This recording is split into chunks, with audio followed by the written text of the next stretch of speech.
And we start in Odessa, Ukraine, where some terrible stuff happened.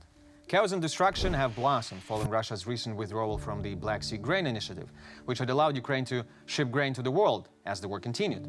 While paralyzing global food supplies is clearly designed to give Russia some leverage in negotiations, the real-world effects are measured in human lives and mindless violence. In just 1 week, Russian attacks on port facilities and storage depots in Odessa and elsewhere have resulted in multiple deaths and the destruction of over 60,000 tons of grain, which, to put it in perspective, is enough to feed 4 million people for 1 month, or to make over 102 million loaves of bread, which is a lot, and also which probably would have been very welcome in Africa, where these nations especially rely on Ukrainian grain for up to, just imagine, 70% of their food security. So there will be too little grain for them, while there continues to be too many bombs in Odessa. So many, in fact, that these attacks also badly damaged the city's Transfiguration Cathedral, which is a 19th century landmark that had already been destroyed by, you guessed it, Soviets in 1936.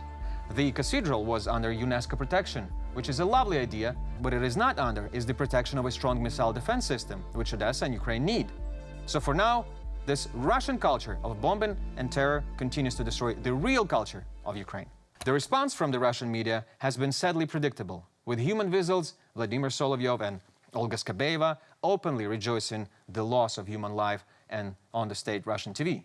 Skabeva even went so far to say, "We are, of course, not aggressors, but we are pleased to see how we are striking retaliation strikes." Really? Retaliation strike? Against what? Wheat, corn, grain? To claim that Russia is not the aggressor in the situation, it just reminds me there are 3 types of people that I hate in this world. People who cannot count and hypocrites. Someone, maybe Ukraine, maybe not, responded swiftly to these attacks with the weapons that they had, launching drone attack on central Moscow. That blew the roofs of buildings surrounding the Ministry of Defense of Russia. But compared to what the Russian military is able to rain down on Odessa, one has to ask just for how long Ukrainians have to wait until they're given the ability to deploy long-range missile systems. I'll have that question there for Joe Biden, the UN, and NATO to answer.